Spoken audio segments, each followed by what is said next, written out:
Ih, bisa berubah warna gini ya? Jangan-jangan ada jinnya kali di dalam.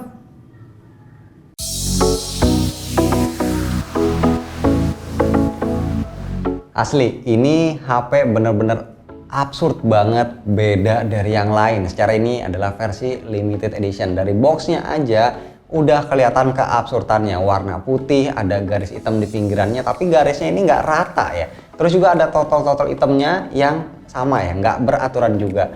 Ini antara yang ngedesainnya lagi ngantuk banget, atau emang ini ya yang dinamakan seni. Tapi sih kalau dilihat-lihat, ya sebenarnya bagus juga. Kalau kalian penasaran siapa yang ngedesain, nah ini ada namanya. Aduh, tulisannya juga rada susah ya kebacanya.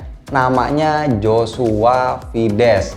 FYI, Reno 5 Pro Plus ini jatuhnya HP flagship. Gimana nggak flagship ya? Detailnya sekaligus ada dua. Udah pakai Pro ditambah Plus pula. Jadi ini versi yang tertinggi dari Reno 5 series. Sebelumnya Elika juga udah bikin videonya Reno 5 4G yang rilis resmi di Indonesia. Kalau kalian beli HP ini, kalian masih bakal dapat paket komplit. Secara dusnya aja masih gede banget kayak begini. Jauh banget ya dibanding dus iPhone 12 atau Galaxy S21. Kita masih akan dikasih case transparan, dikasih charger yang 65 watt pula, bahkan earphone juga dapat ya yang udah USB-C. Oke, nggak usah berlama-lama bahas boxnya karena HP-nya jauh lebih menarik. Menurut gua makin kesini HP-HP-nya Oppo itu makin nggak bisa diremehin ya, terutama buat yang flagshipnya.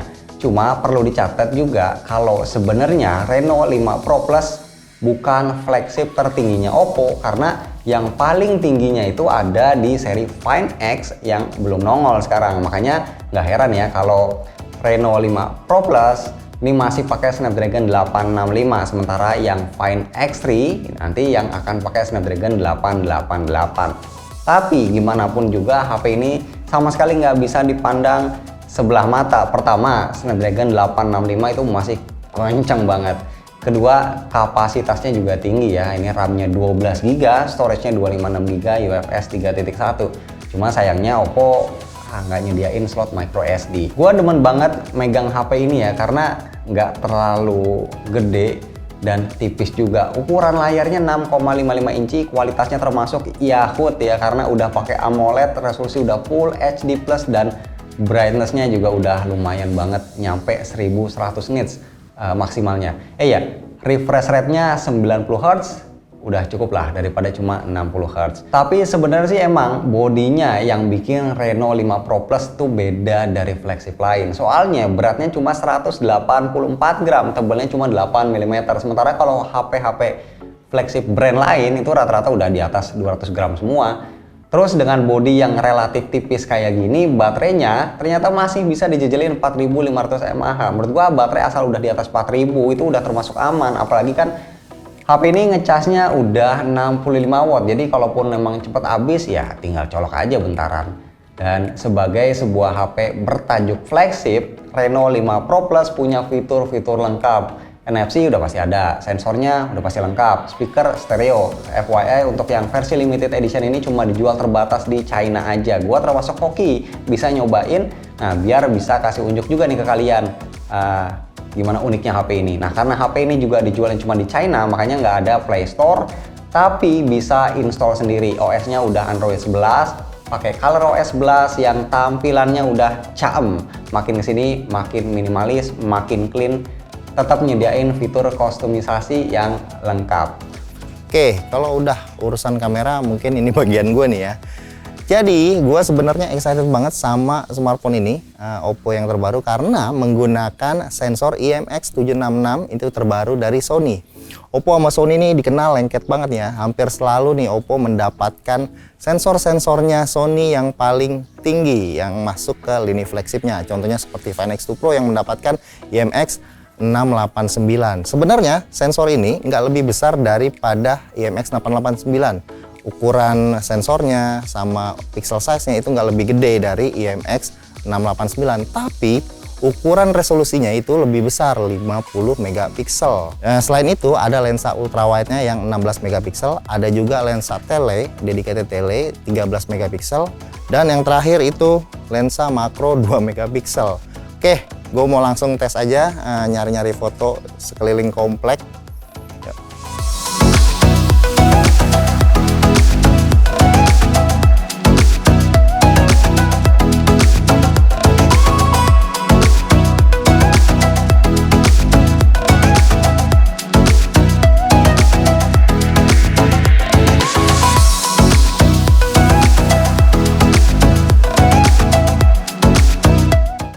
Pada perekaman kamera belakangnya ada tombol AI. Nah, tombol AI itu akan men-setting otomatis untuk perekaman video melihat daripada scene-nya ya.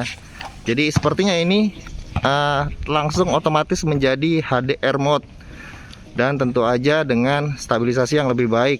Pastinya FPS-nya turun, kemungkinan sih 30 fps ini ya. Ini adalah contoh kamera belakang Oppo Reno 5 Pro Plus dengan resolusi 4K 60 fps. Dan ini kamera belakangnya yang menggunakan ultra steady. Gue masih pakai tangan satu nih ya, ambil bolar ya. Untuk lensa ultra wide gue nggak bisa pakai yang 60 fps, jadi gue harus masuk ke setting dulu. Untuk merubah menjadi 30 fps baru tuh dia ada pilihan pindah ke lensa ultra wide nya. Dan ini kamera depannya menggunakan resolusi 1080 30 fps, jadi nggak ada yang 60 fps. Ini standar ya, auto ya. Dan ini yang stable on, ultra steady on untuk kamera depan. Kalian bisa lihat perbedaannya. Oke, gua rasa udah cukup ya ngebahas speknya, jangan kepanjangan karena ada hal yang lebih menarik yang mau gua bahas, yaitu desainnya. Gua akuin ya, Oppo itu emang andal bikin HP kece yang nggak cuma enak dilihat tapi juga enak buat dipegang. Kayak Reno 5 Pro Plus yang ini udah enteng, udah tipis, depan belakangnya juga melengkung jadi kesannya tuh mewah. Terus ada juga bagian flatnya nih di atas dan juga di bawah, asli ini cakep banget. Tapi yang paling nyeleneh ya, apalagi kalau bukan backdoornya. Lihat aja desainnya, baru lihat gua ada HP yang kayak begini, udah kayak HP kartun. Asli kepikiran aja gitu ya, mereka collab sama si Joshua Fides. Kalau gua lihat IG-nya, nah ini orang memang jagonya ngegambar, bikin sketch atau artwork dengan spesialisasi pakai pensil. Jadi itu kesannya kayak kartun tapi hidup.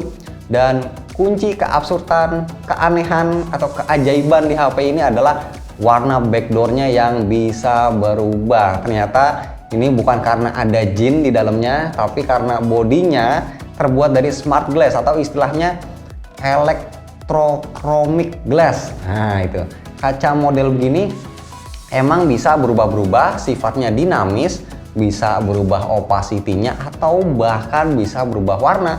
Cara kerjanya itu dengan manfaatin cahaya atau bisa juga arus listrik ataupun hawa panas. Nah kalau di HP ini pakai hawa panas.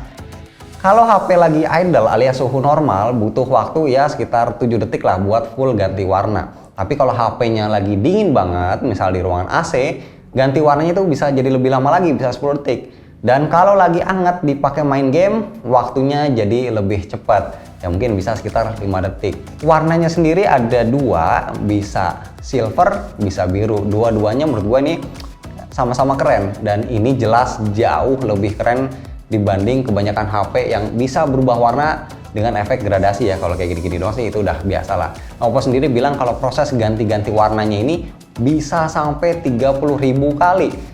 30.000 kali itu artinya bisa bertahun-tahun ya. Misal sehari 10 kali ganti warna, setahun aja itu cuma 3.600 kali.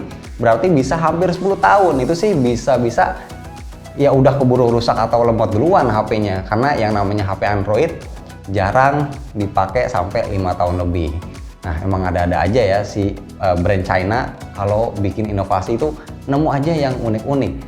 Tapi ngomong-ngomong, buat gua pantasnya enakan yang warna apa ya? Warna silver atau warna biru ya?